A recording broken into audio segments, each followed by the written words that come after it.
नमस्कार, सत श्री अकाल, राम राम साहब, खंबागणी वड़क्कम, प्रणाम। आप सभी का ऑल्टरनेट मीडिया में फिर से स्वागत है। मैं आपकी होस्ट स्वाति देवी। हमारे साथ जुड़े हुए हैं सतीश चंद्र मिश्रा साहब, वेरी सीनियर जर्नलिस्ट। और आज का जो मुद्दा बहुत इंटरेस्टिंग है। मैं हमेशा ही कहती हूँ इंटरेस्टिंग है, पर थोड़ा हटकर भी है। हम बात करने वाले हैं आज वो 80 वर्सेस 20 वाला इक्वेशन, जो अब शायद 65 वर्सेस 35 है, नंबर एक। और नंबर दो, पूरी दुनिया की जिहाद की फैक्ट्री, पूरी दुनिया की, माइंड यू। मैं नॉर्थ पोल से south pole, east to west में सार पूरी दुनिया की बात कर रही हूँ। उसकी जिहाद की जो फैक्ट्री है, उसका जो कनेक्शन है वो है उत्तर प्रदेश। और शायद योगी जी तभी एकदम रैपिड फायर राउंड में है।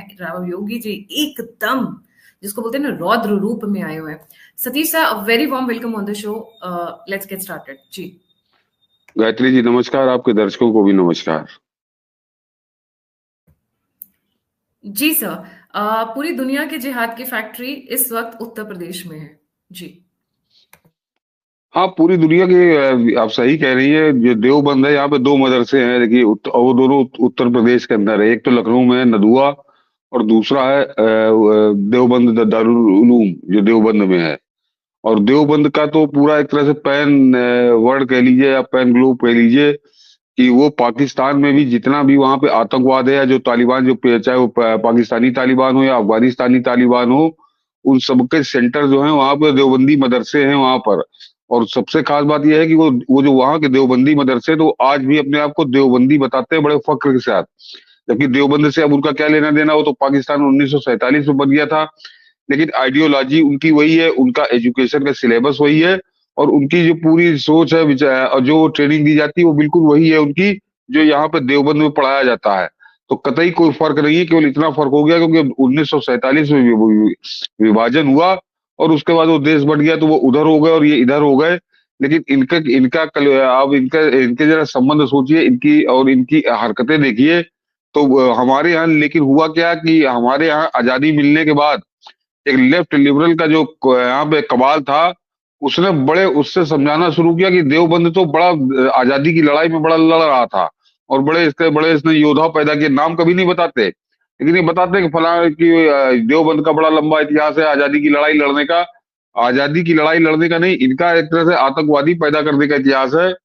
और जो पुराना जिक्र आता है कि वो तब तो मेरे ख्याल से देवबंद का स्थापना नहीं हुई थी मदरसे की, लेकिन देवबंदी विचारधारा तो थी ही, कि वो जो शाह वली उल्लाह था, जिसके ऊपर ये आरोप है कि उसी ने अहमद शाह अब्दाली को हिंदुस्तान पे हमले के लिए बुलाया था, तो वो भी देवबंदी था। वो भी देवबंदी था, देवबंदी नेता था वो। तब ये मदरसा नहीं बना था, मदरसा उसके बाद बना 1886 में। तो इनका देशघाती का काम इनका तब से शुरू हो चुका था। और उसके अलावा आप पेशावर में खटक में एक मदरसा है, वहां पे दारुल उलूम हक्कानिया करके है। तो दारुल उलूम यानी देवबंद, देवबंद की वो एक शाखा है। और वहां पर जो मौलाना था समीउल हक, मौलाना समीउल हक, उसको तालिबान का फादर कहा जाता, कि फादर ऑफ तालिबान, उसके नाम से वो आज भी बड़े सम्मान के साथ, और जितने तालिबान आतंकी हैं वो उसका बड़ा खैर मकदम करते हैं, बड़ा उसके पैरों में गिरे रहते हैं। तो उस ये देवबंद तो आप उसको नर्सरी आप आतंकवाद की कह ही सकते हैं, कि कहीं पे भी दुनिया में कोई भी आतंकवादी जो इस्लाम के नाम पे लड़ रहा है या धर्म के नाम पे लड़ रहा है, उसका कहीं ना कोई कनेक्शन आपको देवबंद से अवश्य मिलेगा। और वो उसके अलावा जो आपको, मैं यहाँ नदुए की बात कर रहा हूँ, तो अभी नदुए पे मैं बाद में आता हूँ, इसका तो कितना खतरनाक रोल रहा है वो अभी बताऊंगा। लेकिन देवबंद को समझने के लिए जो मौलाना मसूद अजहर, जो आजकल गायब है, पिछले 2019 से, जब से वहां पे भारत में सर्जिकल स्ट्राइक की है, वो भी देवबंदी है। वो भी देवबंदी है। वो देवबंदी अपने आप को बड़े उससे बताता है कि मैं देवबंदी हूँ। तो देवबंद और आतंकवाद का तो बड़ा चोली दामन का साथ रहा है। और केवल यही नहीं, इनके अलावा आप याद करिए कि 2001 में संभवतः 2001 में जब तालिबानों ने वहां पे वो तोड़ी थी बुद्ध की मूर्ति बामियान में, तो उस समय हिंदुस्तान, पूरा हिंदुस्तान क्या पूरी दुनिया एक तरह से थूक रही थी उनको, कि ये तो बड़ा इन्होंने नीच काम किया है। कि एक जो 1500 साल पुराना मॉन्यूमेंट था, भले आप उसको पूजा ना करते हो, लेकिन एक वो 1500 साल पुराना स्मारक तो था ही, उसको तुमने तोड़ दिया कट्टरपंथ के जरिए। उस समय भी यहाँ के मौलाना जो थे, देवबंद के मौलाना थे, वो उस समय मेरे ख्याल से उनका नाम था कोई मदनी थे, हाँ कोई मदनी महाशय थे। तो उन्होंने उसकी बड़ी तारीफ की थी। उन्होंने कहा था ये बिल्कुल सही काम किया, इस्लाम के अनुरूप काम किया। तो ये बेशर्मी हमारे यहाँ जो छूट मिलती रही हिंदुस्तान में सेकुलरिज्म के नाम पे, लिबरलिज्म के नाम पे, तो वो उस जो 1500 साल पुरानी मूर्ति तोड़ी गई थी, उसका हिंदुस्तान में बैठकर उन आतंकवादियों का समर्थन ये मौलाना कर रहे थे। तो इससे आप समझ सकते हैं कि कट्टरपंथ से ऊपर से लेकर नीचे तक कितना संक्रमित है देवबंद। ये इसका एक बहुत नग्न उदाहरण है कि ये अपनी संस्कृति, अब जो भारत की संस्कृति है, भारत की जो सभ्यता है, उससे इनका कोई लेना देना नहीं। ये केवल एक सूत्री कार्यक्रम पे लगे हैं कि वो जो गजवा हिंद पाकिस्तान खुलकर कहता है, ये खुलकर नहीं कहते, ये दुनिया भर के नाटक करते हैं इधर उधर। हाँ, ये आप दिखाई नहीं है, देखिए कि ये जो बुद्ध की मूर्तियां तोड़ी गई थी, उसका समर्थन यहाँ के मौलाना ने किया। तो ये आप समझ लीजिए कि कितना ज्यादा ये तालिबान से प्रेरित हैं, या कितना उनको आदर्श ये मानते हैं। और उसके अलावा एक और आपको मनी बताऊं गायत्री जी, कि दारुल उलूम का एक अरशद मदनी वहां पे जो प्रिंसिपल था, वो अब भी आता है। वो आतंकवादियों के मुकदमे लड़ने के लिए वो हमेशा आके दावे करता है कि उसने 2021 में, हाँ, जिस समय ये तालिबान से अमेरिका भागा था अफगानिस्तान से, और तालिबान ने वहां पे शासन संभाला था, तो दुनिया में आलोचना हो रही थी कि आतंकवादी टाइप के लोग हैं, अभी करेंगे। और उस समय अरशद मदनी ने कहा था कि जो लोग तालिबान को आतंकवादी कह रहे हैं, तो फिर तो हिंदुस्तान में गांधी और नेहरू भी आतंकवादी थे। यानी उसने उसी समय तालिबान को जो है नेहरू और गांधी से उनकी तुलना उस आदमी ने की थी। तो ये इस टाइप का इनका इतिहास रहा है, और ये पूरी बेशर्मी के साथ करते हैं। इसके अलावा आपको एक और बताऊं, एक वहां असीम उमर करके एक था, 2019 में कत्ल कर दिया गया अफगानिस्तान में। वो भाग के चला गया था।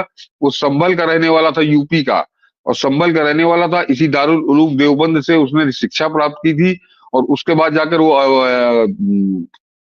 पाकिस्तान, उसने तालिबान को ज्वाइन कर लिया था। और उसके काम से कितना खुश हुए थे तालिबान, कि उनको एक तरह उस आदमी को, असीम उमरी नाम था उसका, कि उसको लाकर हिंदुस्तान का जो साउथ ईस्ट एशिया है उसका हेड बना दिया था। AQIS, जो अलकायदा को अंग्रेजी में AQIS कहते हैं। मैं फुल फॉर्म उसका मुझे अभी नहीं है, लेकिन अलकायदा का ही एक तरह से अंग्रेजी में फुल फॉर्म, कि वो AQIS का उसको साउथ ईस्ट एशिया का हेड बनाया था। और हिंदुस्तान में वो यहाँ पर लगातार अपनी गतिविधियां चलाने की कोशिश कर रहा था। और उसके जो हमारी एजेंसियां थी, उनके पास पूरे आउटपुट्स है। उन्होंने कई बातें उसकी पकड़ी थी, जो इलेक्ट्रॉनिक सर्विलांस पे। तो उन्होंने बताया था कि वो देवबंद के जो यहाँ के लोग हैं, देवबंद के लोगों के संपर्क में रहता था। वो उनसे बाकायदे बातचीत उसकी होती रहती थी। तो यहीं का निकला हुआ, संभल का रहने वाला, और वो जाकर अफगानिस्तान में तालिबान में जुड़ता है। और उसके बाद वो साउथ ईस्ट एशिया का अलकायदा का हेड बना दिया जाता है। और उसको बनाया किसने था? ये कोई ऐसा नहीं कि अपने आप बन गया था। वो जो आयमान अल जवाहरी है, जो वहां का समझिए अलकायदा में लादेन के बाद उसका दूसरा स्थान था, अब तो वो भी मार दिया गया। तो वो अल जवाहिरी ने उसको डायरेक्ट नियुक्ति दी थी। तो किस रैंक पे वो आदमी पहुंच गया था, ये अपने आप में बताता है कि दारुल उलूम देवबंद का क्या चरित्र है, क्या चेहरा है। और ये लोगों को बताते क्या। और उसके सबसे खास बात यह है कि मैं इनका इतिहास बताऊं, हालांकि निकट का इतिहास है, लेकिन उस इतिहास से ज्यादा एक और चीज है कि अभी आपको याद होगा कि पिछले 2 साल हुए होंगे मेरे ख्याल से, जो अहमदाबाद ब्लास्ट के लिए 38 लोगों को फांसी की सजा दी थी, कोर्ट ने दी है। उस पर यही अरशद मदनी ये निकल कर आया था, और उसने कहा था इन जो 38 लोगों को फांसी की सजा दी गई है, इनका मुकदमा हम लड़ेंगे। तो इनको शर्म नहीं आती, इतनी इतनी बेशर्मी के साथ ये आकर उन आतंकवादियों को, जिन्होंने 55 से ज्यादा हत्याएं कर दी थी, उसके एवज में उनको अदालत ने समझिए 38 लोगों को फांसी दी थी। कुल 50 लोगों को उसमें सजा हुई थी, बाकी 12 लोगों को उम्र कैद हुई थी। तो ये कह रहा था कि ये निर्दोष हैं, और इनको इनको इनको हम छुड़वाएंगे, और इनको पूरी वकीलों की सहायता या कानूनी सहायता हम देंगे। तो एक अहमदाबाद का वो मामला, और उसके अलावा जो संकट मोचन मंदिर बनारस में है, जहां पर जो हमारे हिंदुओं का सबसे सबसे बड़ा तीर्थ है, अगर आप हनुमान जी की बात करिए तो हनुमान जी का सबसे सिद्ध पीठ है बनारस की संकट मोचन। वहां पर जो हमला करके वहां पर मेरे ख्याल से 28-30 लोगों को मार दिया था, उसमें वलीउल्लाह गिरफ्तार हुआ था। और उसके बाद सारे सबूतों के बाद अदालत ने उसको मौत की सजा सुनाई थी, फांसी की सजा। अभी उसको फांसी हुई नहीं है। और जैसे ही संकट मोचन कांड में उसको फांसी की सजा हुई, तो यही अरशद मदनी फिर निकल गया। ये दारुल उलूम देवबंद का प्रिंसिपल है। ये कोई ऐसा नहीं कि केवल दारुल उलूम देवबंद से उसका केवल कोई संबंध है, वो वहां का प्रिंसिपल है। वो पूरा करता धरता एक तरह से आज की तारीख में है। और यही अरशद मदनी फिर निकलकर सामने आया कि ये निर्दोष है। वो कह रहा है कि ये निर्दोष है, और इसको हम कानूनी मदद देंगे, हमारी तरफ से वकील इसका मुकदमा लड़ेंगे, और इसको हम छुड़वाएंगे। तो आप सोच लीजिए ये कितने निर्मम हो जाते हैं कि हिंदुओं का अगर कत्ल हुआ है, 28-30 लोग मारे गए हैं। और सबसे खास बात यह है गायत्री जी, कि उसमें संकट मोचन मंदिर में तो ऐसा तो है नहीं कि अदालत ने ऐसे ही सजा सुना दी थी। जब वहां पे बरसों मुकदमा चला और उसके बाद उसको सब सजा सुनाई गई, तो सबूतों के बाद उसको सजा सुनाई गई थी। लेकिन देवबंद उसके लिए चट्टान की तरह खड़ा हो गया और अब उसकी मुकदमेबाजी वो कर रहा है। उसको वो अदालत और कानूनी सारी सहायता वो दे रहा है। तो इसके बाद इतने उदाहरणों के बाद अगर किसी को शक है कि देवबंद बड़ा सैद्धांतिक और बड़ा सामाजिक सांस्कृतिक संगठन है, तो वो अपना इलाज आगरे के पागल खाने में कराए। अन्यथा ये तो खुलकर, और यहाँ केवल मैं आपको यूपी की बात बता रहा हूँ, ये अहमदाबाद हो और चाहे हैदराबाद हो और चाहे वो जयपुर के ब्लास्ट में जिनको फांसी की सजा हुई थी, जब किसी आतंकवादी को फांसी की सजा सुनाई जाती है, ये धर्म के नाम पर जाकर उसके मुकदमा लड़ने की बात खुलकर करता है और ये अरशद मदनी ही करता है। तो इनका चरित्र क्या है, ये आप इससे समझ सकती है।